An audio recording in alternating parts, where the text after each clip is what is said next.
ও আমার জানার যুবকেরা গিয়ে চলে যাওয়া যাক। লক্ষ্য করে দেখা যায় ফের আমি বলছি নবীর মহব্বত আমার উদ্দেশ্য ছিল 1 নাম্বার নবী দিবস করা যাবে কিনা। তাহলে আমরা করি বছরে একবার, আল্লাহ করে বছরে 52 বার। চলেন একটা বার আগিয়ে যাওয়া যাক, আল্লাহর পরে আর কোন নবীরা নবী দিবস করেছে কিনা দেখা যাক। আল্লাহর নবী নবী আদম আলাইহিস সালাম, ওনার একটা ছেলেটার নাম হলো শীষ। শুধু শীষ নয়, তিনি হলো নবী নবী শীষ আলাইহিস সালাম। আমার নবী দুনিয়ার জমিনে তখন আসেনি। নবী শীষ আলাইহিস সালাম আমার নবীর প্রশংসা করছিল ওনার উম্মতের সামনে। আসসামা, আসমান থেকে আল্লাহ খমসা, কেউ বলেছে 5টা, কেউ বলেছে 6টা আল্লাহ তুম্বা পাঠিয়ে দিয়েছে। নবী শীষ আলাইহিস সালাম জিজ্ঞাসা করলেন মা হাজা, আল্লাহ এটা কি? আমার আল্লাহ বললেন নবী শীষ, এটা আমি তুম্বা দিলাম। আমার আখিরি নবী মুহাম্মদ সাল্লাল্লাহু দুনিয়াতে আসেনি, আসবে তার বক্তব্য নসিহত প্রশংসা করছিলে। আমি জান্নাত থেকে 6টা দুম্বা পাঠালাম। জিবরিল আমিন ধরেছেন, নবী শীষ আলাইহিস সালাম ধরে জবাই করে হালাল করেছেন। 6টা জবাই করলো, 4টে আছে, 2টো নাজারোসে গায়েব, চোখের অদৃশ্য হয়ে গেছে। আল্লাহকে বললেন আল্লাহ আপনি 6টা দিয়েছেন, 4টে আছে আর 2টো খুঁজে পেলাম না, ব্যাপার কি বলেন? আল্লাহ বললেন নবী শীষ আমার হাবিব মুহাম্মদ সাল্লাল্লাহু দুনিয়াতে এখন পাঠাইনি, তার প্রশংসা করছিলে। আমি আল্লাহ দুনিয়াতে তোমার মাহফিল, ওই ওয়াজ মাহফিলে আমি তাবারক মেহমানদারি করার জন্য 6টা দুম্বা পাঠালাম, আর 2টো আমি তোমার নজরের গায়েব করে দিলাম, চোখের অদৃশ্য করে দিলাম, জান্নাতে রেখে দিলাম। আমার হাবিবের উম্মত যারা মোহাব্বত করে নবীর শান মর্যাদা রিসালাত মোহাব্বত করে যারা সালামে কিয়াম দরুদে সালাম আমার নবীর প্রশংসা নবী দিবস করে যারা জান্নাতে চলে আসবে, আমি আল্লাহ আমার দিদার পাবে। আর এই 2টো নবী দিবসের তাবাররক আলা প্রাণী জবাই করা আমি আল্লাহ ওদেরকে নিজে কুদরতি হাতে মেহমানদারি করে খাবিয়ে দেব। সুবহানাল্লাহ। ও আমার জামাত যুবকেরা খুব ভালো করে বোঝার চেষ্টা করবেন। আগিয়ে চলে যাওয়া যায়। নবী দিবস সম্পর্কে আমি আপনাকে বলছিলাম শুধু নবী দিবস করা যাবে কিনা অনেক বক্তব্য নসিহত আপনারা শুনেছেন, তবে এত পরিষ্কার পরিচ্ছন্নতার সঙ্গে সংক্ষেপে স্পষ্ট করে বোঝানোর পরিমাণ আলেমের সংখ্যা আমাদের সমাজে কম। ওরা একটা বিষয় নিয়ে ঘন্টা কি ঘন্টা বলে যাবে, আপনি আগাগোড়া কিছু বুঝতে পারবেন না, যার কারণে বাতিল ফেরকা দল আমাদেরকে কমেন্ট করার সুযোগ পেয়ে যায়। চলেন আমি আপনাকে বলছি নবী দিবস করা যাবে কিনা আপনার কাছে আর একটা প্রমাণ দেওয়া যাক। লক্ষ্য করে দেখা যায় আমার নবী দুনিয়াতে এসেছেন, দুনিয়াতে আসার পর মা হালিমাতু সাদিয়া আম্মাজান মা আমিনা রাদিয়াল্লাহু তাআলা আন আম্মাজান মা আমিনা তিনি বর্ণনা করলেন আমার নবী দুনিয়াতে এসেছেন, আমার বাচ্চা দুনিয়াতে এসেছেন। লক্ষ্য করে দেখা যায় যত মক্কার নারী ছিল, যত মক্কার যুবতী নারী ছিল আল্লাহ নবীকে কোলে করে নিয়ে তারা একটু লাপালাপি করেছে, আনন্দে দৌড়াদৌড়ি করেছে, তারাই আমার নবীর আশাকে নিয়ে খুশিতে মাতামাতি হয়েছে। আল্লাহ নবী যখন মক্কা থেকে মদিনা যখন হিজরত করছিলেন তখন বাচ্চারা নবীর আশাটা নিয়ে প্রশংসা করেছিলেন, আল্লাহর কাছে শুকরিয়া আদায় করেছিলেন। নবী আসার জন্য পৃথিবীর সমস্ত নবীরা আল্লাহর কাছে দোয়া করেছিলেন, নবী এসেছে বলে ফাজাআন আল্লাহু বিহাজাল খায়র, আল্লাহকে চিনেছি, দুনিয়া চিনেছি, দিন চিনেছি, পরকাল চিনেছি, নবী এসেছে বলে আল্লাহর জান্নাতের হকদার হয়েছি একমাত্র আমার নবীর আসার ওসিলার কারণে। সুবহানাল্লাহ সুবহানাল্লাহ।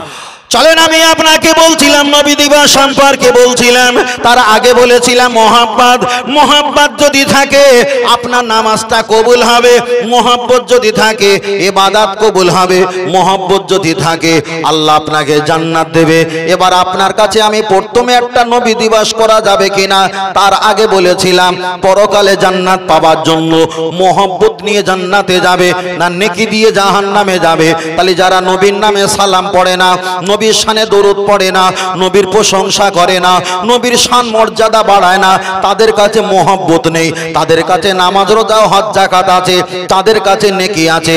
আল্লাহর কাছে যদি দাঁড় করিয়ে দেওয়া হয়, আল্লাহ যদি বলে বান্দা তুমি রোজা রেখেছো, যে মসজিদে ইফতার করেছিলে, নামাজ পড়েছিলে, ওই মসজিদটা তো রাইতি সম্পত্তি ছিল না, ওই মসজিদে নামাজ হয়নি, তুমি যে সাবমার্সেলে উজু করেছিলে, ওই পানিটা কারেন্ট ওয়ালাকে মিটারের পয়সা দেয়নি, উজু হয়নি, তুমি যে ঘরে নামাজ পড়েছিলে, ওই ঘরটা সুদের টাকা বেডশিট কেনা ছিল, ওই ঘরে তোমার নামাজ হয়নি।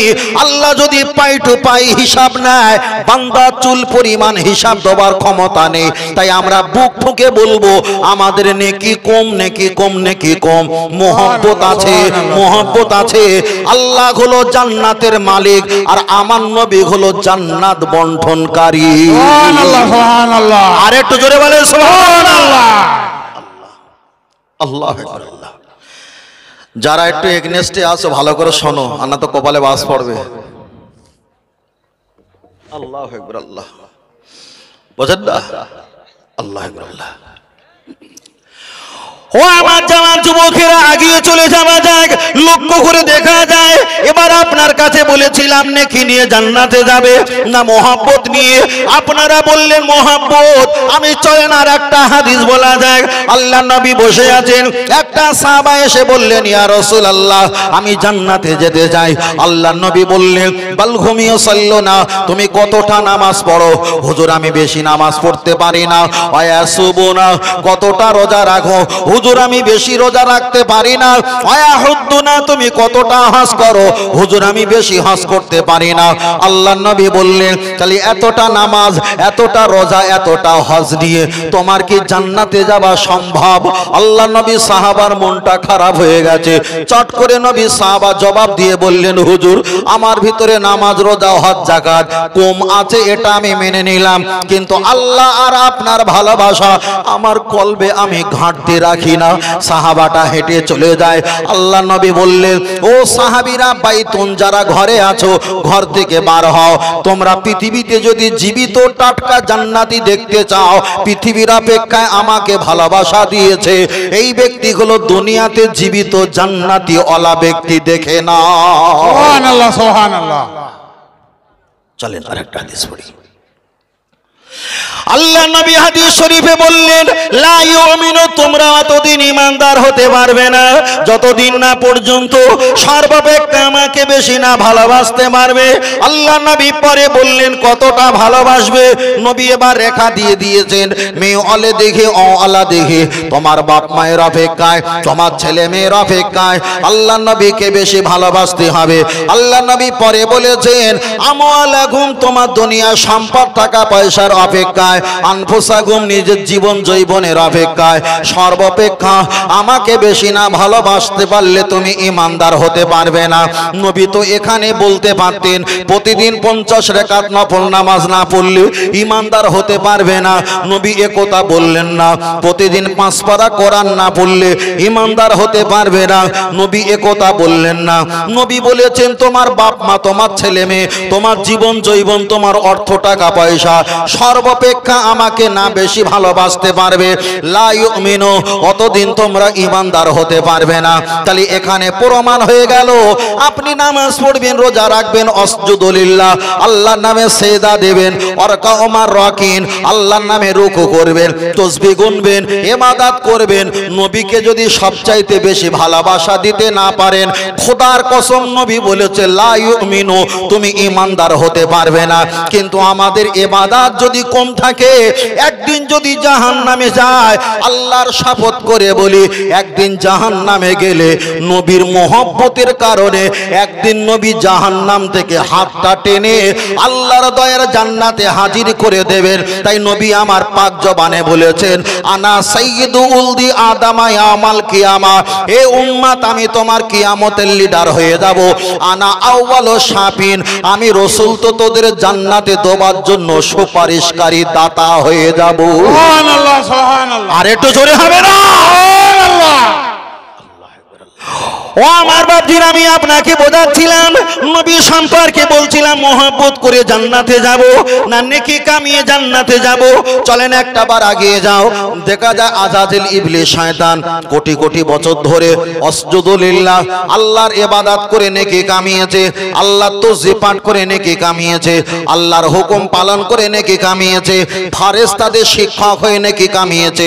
নবীর আদমে সেজদা আর মহব্বত ইজ্জত না দিয়ে টোটাল নেকিটা আল্লাহ ধূলিসাৎ করে দিয়েছে না দেয়নি? দিয়েছে।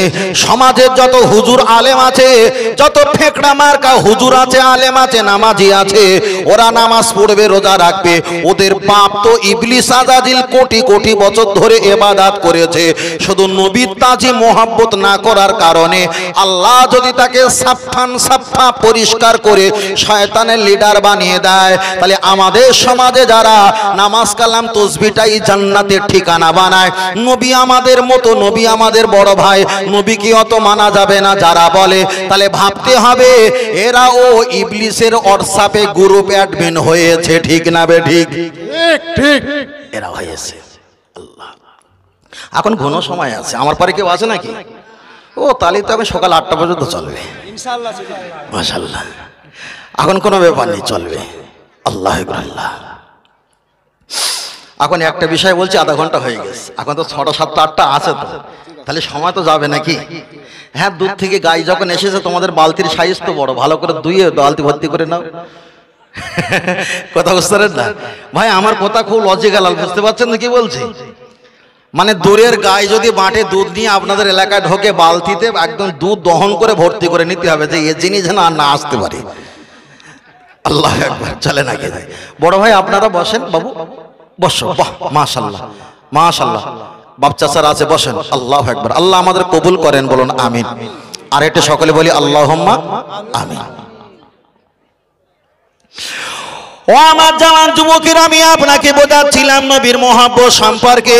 আমি আপনার কাছে এখন শেষ করতে পারিনি, আর একটু আগিয়ে যাওয়া যাক। লক্ষ্য করে দেখা যায় আমি আপনাকে বলছিলাম মহব্বত জান্নাতে দেবে না ইবাদত করে জান্নাতে যাবেন। চলেন একটা বার আগিয়ে যাওয়া যাক।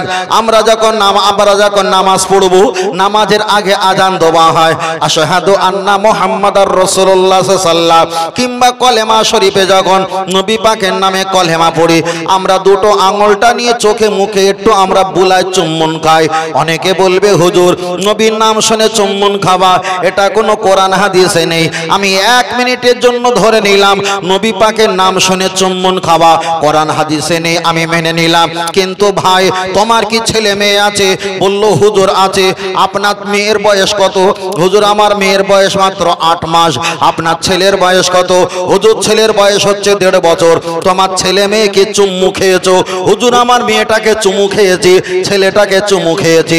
আল্লাহ নবী বলেছে মি ওয়ালাদিহি ও ওয়ালাদিহি, তোমার বুড়ো বাপ মা, তোমার ছোট ছোট ছেলে মেয়ে, তার অপেক্ষায় নবীকে ভালোবাসতে হবে। তাহলে তোমার বাচ্চা ছেলে মেয়েকে চুম্বন খেয়েছো, নবীকে নাম শুনে তুমি চুম্বন খেলে না, তাহলে নবীর অপেক্ষায় তোমার বাপ মাকে, তোমার ছেলে মেয়েকে মুহাব্বত করে চুম্বন খেয়েছো। নবী আমার 1500 বছর আগে একটা হাদিস বলেছে, লা ইয়াবকা মিনাল ইসলামে ইল্লা ইসমুহু, সেই জামানা দেখতে পাওয়া যাবে ওদের ভিতরে ইসলাম থাকবে, কোরআন হাদিসের ক্যামেরা নিয়ে ভালো করে দেখতে পাওয়া যাবে ইসলাম থাকবে, কিন্তু ওদের ভিতরে ঈমান পাওয়া যাবে না। আল্লাহ, ওরাও ভেবে নিয়েছে কোথায় ছিল, মাল ধরে নিয়েছে। এ ধরে নিয়ে তো আমাদের উদ্দাম পাদ্দাম চালাচ্ছে, কিছু করার নেই। সবে তো কন্টাক্ট লওয়ার জন্য ফিতে মেপিছে, এখন অনেক রকম কাজ আছে। আগিয়ে যাই। ও আমার জানান যুবকের, আমি আপনাকে বলছিলাম নবীর মহব্বত সম্পর্কে দলিল দিতে আমি আপনার কাছে অনেকটা কথা বলেছি। আবু বকর রাদিয়াল্লাহু তাআলা আল্লাহর নবী যার ব্যাপারে বলেছেন লা উজিনা ঈমানুহু লা যাদা ঈমানু আবু বকরিন, तमाम পৃথিবীর ঈমান আমলের অপেক্ষায় আবু বকরের ঈমান আমলটা সবচাইতে বেশি ভারী ভারী ভারী ভারী। সেই আবু বকরের দিকে আল্লাহর নবী বলেছেন আল্লাহ কাযালিক আস-সামা আল আরদ আরদা, আমি রাসূল তোমাদেরকে বলছে লিকুল্লি নাবিয়িন রাফিকুন ফিল জান্নাতি, জান্নাতের ভিতরে আমার একটা বন্ধু হবে, ওই বন্ধুটা হবে হযরতে দেখা যায় হযরতে আবু বকর। আল্লাহর নবী বলেছেন আসমানে আমার দুটো বন্ধু আছে, একটা হলো জিবরিল, একটা হলো মিকাইল। আল আরদা, দুনিয়ার জমিনে আমার দুটো বন্ধু, একটা হলো ওমর, একটা হলো আবু বকর। আল্লাহর নবী পরে বলেছেন জান্নাতে আমার একটা বন্ধু হবে আবু বকর। আমি আপনার কাছে বোঝাতে চেয়েছি সেই আবু বকর রাদিয়াল্লাহু তাআলা আনহুকে হুজুর আমার বলেছিলেন আবু বকর আংটিতে তুমি লা ইলাহা ইল্লাল্লাহ লিখবে। আল্লাহর নবীর কথা অনুযায়ী লা ইলাহা ইল্লাল্লাহ স্বর্ণ কাচের কাছে দিয়েছে, উনি লেখা শুরু করেছে, আবার ব্যাকে গিয়ে বলছে না না ওখানে একটু মুহাম্মদুর রাসূলুল্লাহ লিখে দেওয়া লাগবে, ওখানে স্বর্ণকার মুহাম্মদুর রাসূলুল্লাহ লিখে দিয়েছে। আল্লাহর নবী অনেক ঘটনা আমার আল্লাহ ফেরেশতা জিবরিলকে আবু বকরের রূপ ধরে স্বর্ণকারের কাছে পাঠিয়ে নিচে আবু বকরের সিদ্দিকও লিখে দিয়েছে। আল্লাহ নবীর কাছে আংটি নিয়ে আসলো, নবী জিজ্ঞাসা করলো মা হাজা, এটা কি? হুজুর এটা আংটি। আল্লাহ নবী বললেন এখানে তো আল্লাহর নাম লেখা থাকবে, আমার নাম কেন লেখা আছে জবাব দাও। আবু বকর বলেছিল আল্লাহকে তো ভয় করব, আত্তাকুল্লাহ, আল্লাহকে ভয় করব, আল্লাহর গজবকে ভালো, আল্লাহর গজবকে ভয় করব, আর মোহব্বত যদি করতে হয় আপনাকে করব। আল্লাহর নাম থাকবে আর আপনার আল্লাহর পাশে মোহব্বত আমার বন্ধুর নাম থাকবে না, এটা হতে পারে না। তাই আল্লাহর নবী বলেছিলেন তামাম পৃথিবীর জমিনে যত ব্যক্তি আছে সকলের ঋণ আমি শোধ করে দেব, কিন্তু আবু বকরের মোহব্বতের ঋণ আমি শোধ করতে পারবো না। সুবহানাল্লাহ, সুবহানাল্লাহ। আর একটু জোরে হবে না? সুবহানাল্লাহ। কি বলবেন আপনি বলেন? ফতোয়া দেখাবেন? আল্লাহ আল্লাহ। ও আমার বাপজিরা আগিয়ে চলে যাবে, যাক লক্ষ্য করে দেখা যায় আপনার কাছে আর একটা কথা বলছি, আপনাদের জানা কথা, শুধু লজিক আর উদাহরণ মেসালটা দেওয়ার জন্য এত দূর পর্যন্ত একটু আগিয়ে যাব। আল্লাহ নবী সাহাবা হযরতে ওমর, আবু বকর রাদিয়াল্লাহু তাআলা, আল্লাহ নবী জুব্বা টুপি দিয়েছিলেন কাকে? ওয়াইস করনি হুজুরকে আল্লাহ নবী গিফট পাঠিয়েছিল। আবু বকরকে জিজ্ঞাসা করলেন ইসমুকা ইয়া কি, তুমি কি আবু বকর? বলেছিলেন নাম নাম, হ্যাঁ হ্যাঁ আমি আবু বকর। ও আবু বকর তোমার গালে তো সব দাঁত আছে। উনি কি ওমর? বললেন আমি ওমর। ওমর তোমার গালে তো সব দাঁত আছে।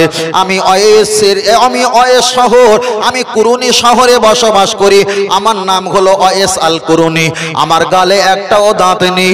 এবার আপনি বলেন সাহাবারা নবীকে ভালোবাসতেন, সাহাবার মতো পৃথিবীর কোনো ওলি আউলিয়া হতে পারবে না, কিন্তু ওয়াইস করুনি নবীর মহব্বতে দাঁতটা ভেঙেছে। আমার আল্লাহর নবী ওয়াইস করুনির জন্য আবু বকর ওমরকে পাঠিয়ে দিয়ে জুব্বা টুপি তানাকে গিফট বানিয়েছে। তাহলে এখানে প্রমাণ হয়ে যায় নবীর মহব্বত করলে দুনিয়াতে গিফট পাওয়া যায়, পরকালেও জান্নাত মিলে যায়। আল্লাহ আল্লাহ আল্লাহ আল্লাহ। আপনারা চুপ করেন, আমি তো বলবো, আমি তো বলবো, আপনারা বললে খারাপ লাগবে না, আমি বললে খারাপ লাগবে কি? লাগবে না। তার কারণ হলো একটা জিনিস হলো আবেগ আর একটা জিনিস হলো বিবেক। এখন আব্বা দুপুরবেলা গরুকে ঘাস খাওয়াচ্ছিল আর আমি উপর থেকে বলেছিলাম আব্বা 12টা পয়নে একটা বেজে গেছে আর 15 মিনিট বাকি আছে জোহরের নামাজ হতে, তা তাড়াতাড়ি আসেন। বাবু মোবাইল সাইলেন্টটা বন্ধ করো, এই বক্তব্য করার সময় যদি গোঁজামিল শুরু করেন বক্তব্য কিন্তু শেষ হয়ে যাবে, সমস্যা খুব। আমি এর আগে বলে নিয়েছিলাম না, এর আগে বলে যে ওয়াজ করার সময় কোনো গোঁজামিল চলবে না, যদি হয় কিছু করার নেই ভাই। আল্লাহ আল্লাহ আমার দিকে তাকান ভাই, আমার দিকে তাকান, এদিকে তাকান, একটু বলি।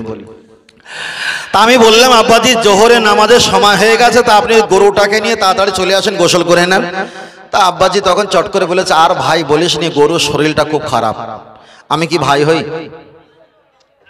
হই না, কিন্তু টেনশনে আবেগে বলে ফেলেছে আর ভাই বলিস না, গরুর শরীরটা খুব খারাপ।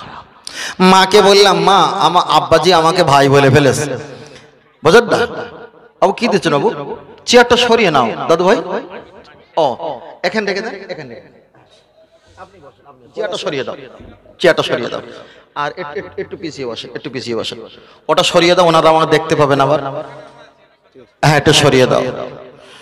আল্লাহ আল্লাহ। চলেন এবার বাপ যখন আমাকে ভাই বলে ফেলেছে, এবার মাকে বললাম, মা আব্বাজি তো আমার ভাই বলে ফেলেছিল। তাই বলছে, হ্যাঁ। গিয়ে বলছে, কি গো ছেলেরা নাকি ভাই বলে ফেলেছো? তখন বলছে, আর মা বলিস না, মাঝে মাঝে হয়ে যায়।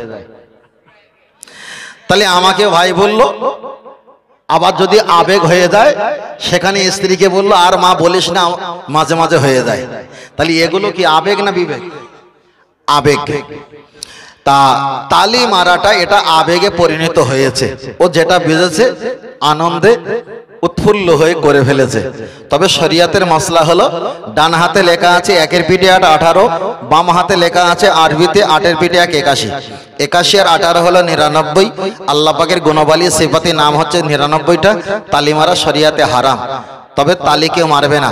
তবে যারা হরিকতি, আমলকি, বয়ডা, অর্জুন, কালমেঘ, রজনী, বিমল, শেকর, মোসাফি, তুলসী, গুটকা এগুলো যারা খান, এটা তালি মারেন, এগুলো আপনাদের জন্য চলবে না। আপনি খান, এটা আমি হারাম বলছি না, তবে তালি মারা চলবে না। কেন? অনেকে তো খায়, খায় না? কটা নাম বলবো? হরিকতি, আমলকি, অর্জুন, কালমেঘ, রজনী, বিমল, তুলসী, শেকর, শান্তি, মোসাফি, দিলবাদ, চুটকি, রাকেশ খৈনি, রাজা খৈনি, কাটা খৈনি, গোটা খৈনি, কত রকম মাল আছে। খাবার সময় এটা তালি দমদম তালি মেরে দেয়, এটা চলবে না, বোঝেন না? কেউ খুশি হলে তালি মারে, চলবে না। খুশি হলে কি বলতে হয়? আলহামদুলিল্লাহ, আল্লাহ শুকরিয়া। দুঃখ হলে কি বলতে হয়? লা ইলাহা ইল্লা আনতা সুবহানাকা কিংবা ইন্না লিল্লাহ। দুঃখ হলে এগুলো বলতে হয়। সুখে দুঃখে ডাকতে হবে কাকে? আল্লাহকে। তাহলে আল্লাহ আমাদের বোঝার তৌফিক দেন, বলেন আমিন। এই যে একটুকুনি বললাম, হয়তো বেকার কথা বলিনি, ভালো কথা বলেছি, কিন্তু আমাদের যে মাকসুদ ছিল সেটা অনেকটা কম হয়ে গেছে। আর আপনারা অযথা সময় দেবেন না, চলেন এগিয়ে যাই। ও আমার বাপজির, আমি আপনাকে বলছিলাম নবীর মুহাব্বত সম্পর্কে বলছিলাম, ওয়াইসাল কারণী সম্পর্কে বলেছি। এবার আমি আপনার কাছে একটা বার বলছি, মুহাব্বত আর আবেগ হয়ে যায়। যদি বলেন হুজুর আর একটা বার বলেন, এখানে কি হাজী সাহেব আছে? আলহামদুলিল্লাহ, থাকুক, বলা দরকার নেই। হাজী সাহেবরা ভালো বলতে পারবে তালি মেরেছে। আবেগ কেমন আবেগ আমি প্রমাণ করে দেই। হাজী সাহেবরা নিজেও এমন করে ফেলেছে। হাজী সাহেবরা যখন 9 তারিখে জিলহজ মাসে আরাফাতের ময়দানে যখন চলে যায়, মাগরিবের নামাজটা কাজা করে এশার নামাজটা পড়তে হয়। ওরা আসরের নামাজ পড়ে ওই পাহাড়ের উপরে দাঁড়িয়ে দাঁড়িয়ে রব্বানা জলামনা আনফুসানা বলে কাঁদতে কাঁদতে কাঁদতে কাঁদতে হাত থাকে এমন, এই হাতটা ফাঁকা হতে হতে কাঁদতে কাঁদতে আবেগে বশীভূত হয়ে এই হাতটা একেবারে কানের উপরে, মাথার উপরে উঠে যায়। তার কারণ এটাই হলো আবেগ, এটাই হলো আল্লাহর ইশকে ভালোবাসা। তাহলে মশলা হলো এই পর্যন্ত হাত তুলতে হয়, কিন্তু হাজী সাহেব কাঁদছে আর হাত আস্তে আস্তে উপরে উঠে যাচ্ছে, এটা তার খেয়াল থাকে না। তার কারণ আল্লাহ তো চেহারা, পোশাক, টাকা দেখে না। আল্লাহ দেখে বান্দা আমার মোহব্বতের ওজন কতটাই ভারী। সুবহানাল্লাহ, সুবহানাল্লাহ। চলেন আমি আপনার কাছে বোঝাতে চাই, লক্ষ্য করে দেখা যায় নবী দিবস সম্পর্কে বলতে বলতে অনেকটা কথা বলেছি। নবী দিবস দেওয়া যাবে, আমরা বছরে দেই একবার, আল্লাহ দেয় বছরে দেয় 52 বার। আমি যদি এখান থেকে বলি অনেকটা লম্বা হয়ে যাবে। ফের বলছি, নবীর মহব্বত আমরা করি কেন? নবী আদম আলাইহিস সালাম এক সময় জিবালা পাহাড়ের উপরে বসে আছেন, কিছু জঙ্গলের হরিণ নবী আদমের কাছে গিয়ে জিজ্ঞাসা করলেন, মা হাজা, কি খবর? উনি বললেন, আমার চোখ থেকে পানি জারি হয় আল্লাহ পাকের ভয়তে, আল্লাহ পাকের গজবের ভয়তে, আযাবের ভয়তে নবী আদম আলাইহিস সালাম কাঁদে। তাফসীরের ব্যাখ্যায় এসেছে, নবীর কান্না দেখে ওই হরিণগুলো তারাও কান্নাকাটি করে। ওরা খায় না, দায় না, চুপ করে নবীর মহব্বতে বসে আছে। অনেকক্ষণ হয়ে গেল, সন্ধ্যার আগে নবী আদম আলাইহিস সালাম বললেন, তোমরা চলে যাও। ওরা যখন নবীর মহব্বতে ঘন্টা কি ঘন্টা বসেছিল, নবীর কারণে কেঁদে কেঁদেছে, নবীর মোহব্বতে সময় দিয়েছে। চলে যাবার সময় কাছে ছিল লাকড়ি পাতা মারিয়াম ফুল, ওদেরকে দিয়েছে, ওরা চিবিয়ে চিবিয়ে খেয়েছে। ওদের চেহারাটা উজ্জ্বলতা হয়েছে। দুই পাশার মাঝখানে আল্লাহ মৃগনাভি কস্তুরী দান করেছে, মুখটা সুগন্ধ বানিয়েছে। জঙ্গলে যখন প্রবেশ করলেন, খুশবু আর খুশবু। ওনার সাথী যারা ছিলেন জিজ্ঞাসা করলো, মাহাজা, ওটা কি ব্যাপার, কি কারণে হলো? ব্যাখ্যা দিল, নবী আদমকে ভালোবেসেছি, তানার তিনি কাঁদছিল, আমরাও কেঁদে ফেলেছি। মোহব্বতে ঘন্টা কি ঘন্টা বসেছি, চলে আসছিলাম, লাকড়ি পাতা মারিয়াম ফুল দিয়েছে, আমরা খেয়েছি, আল্লাহ নিয়ামতি দান করেছে। ওরা বলল, ঠিকানা লোকেশন অ্যাড্রেস দাও, আমরাও যাব। ওরাও সেখানে গেল, নবী আদমের কাছে বললেন, মাল দাও। নবী আদম আলাইহিস সালাম ওদেরকে লাকড়ি পাতা মারিয়াম ফুল দিয়েছে, ওরা চিবিয়ে চিবিয়ে খেয়েছে। তাফসীরের ব্যাখ্যায় এসেছে, জঙ্গলে আসার আগে ওদের চেহারাটা কুত্তার পেনা রূপে রূপান্তরিত হয়ে গেছে। তার কারণ হলো, আগে যারা গিয়েছিল মাল নেওয়ার জন্য যায়নি, নবীর মোহব্বতে কেঁদেছে, ঘন্টা কি ঘন্টা বসেছে। চলে আসার সময় লাকড়ি পাতা মারিয়াম ফুল খাওয়ার বিনিময়ে আল্লাহ নিয়ামতি দান করেছে। দ্বিতীয় দল যারা গেছে, এরা শুধু মাল নেওয়ার জন্য গেছে, তারাও খেয়েছে, চেহারাটা রিয়াকশন পরিবর্তন হয়েছে। আমরা ইবাদত করি, আমরা নেকি পাওয়ার জন্য নয়, আমরা মিলাদুন নবী জজ মাহফিল বস্ত্র বিতরণ কেরাত প্রতিযোগিতা খতম পড়ি শুধু আল্লাহকে আর নবীকে রাজি করার জন্য। আমরা যদি কিয়ামতের ময়দানে আল্লাহ পাকের কাছ থেকে রহমত নিতে যদি ভুলে যাই, আমরা নবীর মোহব্বতের কারণে আল্লাহ আমাদের রহমত দেখে দিতে আর ভুলবে না। আরেকটু জোরে হবে না? সুবহানাল্লাহ। ফের বলছি দাদু ভাই, কি করবেন? মোহব্বত নেবেন। এবার অনেকে বলবে, হুজুর মোহব্বত করে কি শুয়ে থাকবো, ওতে কি জান্নাত পাওয়া যাবে? আরে বব্বর, আবু লাহাব মোহব্বত করেছিল বেঈমান হালাতে, আর যদি ঈমান হালাতে মোহব্বত করতো সোজা জান্নাতে যেত। ঠিক না বেঠিক? আল্লাহ। এবার যদি বলে, হুজুর নামাজ রোজা করতে হবে না, আচ্ছা আমাদের আহলে সুন্নাত ওয়াল জামাতের কোনো বক্তা আলেম বলেছে নামাজ রোজা করতে হবে না? কেউ জীবনে বলেছে? কেউ জীবনে বলেনি, কখনো বলবে না। নামাজ রোজা হজ যাকাত তাসবিহ তেলাওয়াত করতে হবে, শুধু আমাদের একটাই উদ্দেশ্য, আল্লাহকে তুমি মেনেছো, ইবলিসও আল্লাহকে মেনেছিল, কিন্তু পার্থক্য ছিল নবীর ব্যাপারে। পার্থক্য ছিল কার ব্যাপারে? নবীর ব্যাপারে। তুমি আল্লাহকে মেনেছো, ইবলিসও আল্লাহকে মেনেছে। তুমি ইবাদত করছো, ইবলিসও ইবাদত করছে। তুমি আল্লাহ জিকির করেছো, ইবলিসও জিকির করেছে। তুমি শিক্ষক ইমাম হয়েছো, ইবলিসও শিক্ষক ইমাম ছিল, সব ছিল, শুধু একটাই ছিল না, সেটা হলো কি নবীর মোহব্বত ইত্তেবা। এখন তোমার ভিতরে সব থাকে আর নবীর মোহব্বত ইত্তেবা যদি না থাকে, তাহলে ইবলিস যদি জাহান্নামে যায়, তুমি কি জান্নাতে যাবে?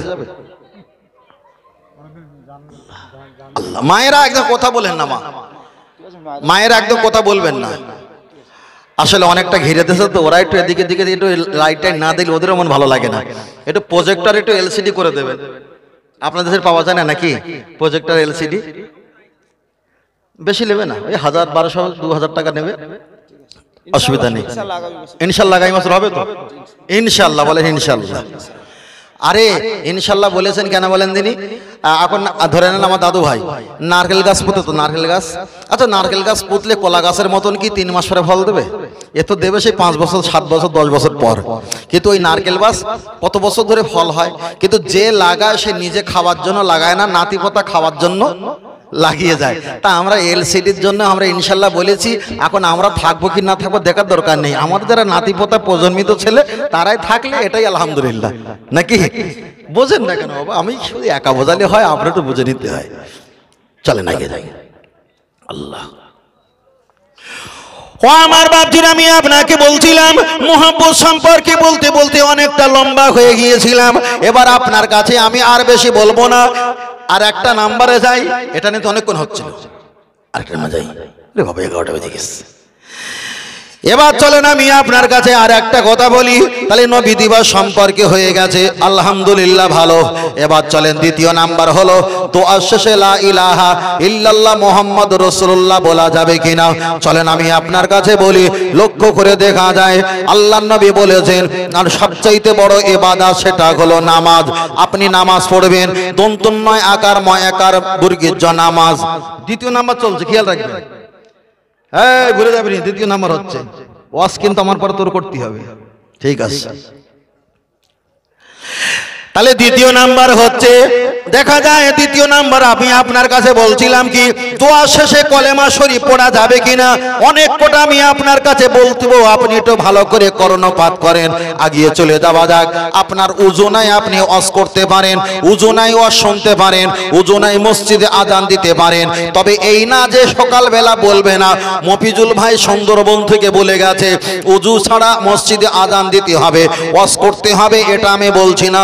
উজু যদি না থাকে ব্যতিক্রম, ওয়াজ করতে পারেন, ওয়াজ শুনতে পারেন, মসজিদে আজান দিতে পারেন, আপনি কবর জিয়ারত করতে পারেন, সালামে কিয়াম পাঠ করতে পারেন, আপনার উজুনায় হাত তুলে মোনাজাত করতে পারেন, আপনার উজুনায় ছাগল বকরি দম্বা মহিষ কুরবানি জবাই করতে পারেন, আপনার উজুনায় তাবিজ লিখতে পারেন, ঝাড়ফুঁক করতে পারেন, আপনার উজুনায় লা ইলাহা ইল্লাল্লাহ জিকির করতে পারেন, আপনার উজুনায় ইফতার খেতে পারো, আপনার উজুনায় সেহরি খেতে পারো। আপনার উজু যদি না থাকে, কোরআন যদি মুখস্থ থাকে, কোরআনে হাত না লাগিয়ে বিনা ওযুতে মুখস্থ থাকলে কোরআন মুখস্থ পড়তে পারো। কিন্তু হানাফি মাযহাবের মাসলা হলো উজু আছে, তারপরেও যদি সন্দেহ হয় আছে না গেছে, এমন যদি সন্দেহ হয় আপনাকে নতুন করে উজু করতে হবে। তার কারণ নবী বলেছেন সবচাইতে বড় ইবাদত হলো নামাজ। নামাজ দন্তন্নয় আকার ময় আকার বর্গীয় জ নামাজ, দন্তন্নয়তে নমিমো, আকারেতে আমার, ময়তে মাতাকে, আকারেতে আল্লাহর, বর্গীর জয়তে জন্য নত করিব আমার মাতা একমাত্র মহান আল্লাহ পাকের জন্য। আরেকটু জোরে বলেন সুবহানাল্লাহ, আরেকটু জোরে বলেন সুবহানাল্লাহ।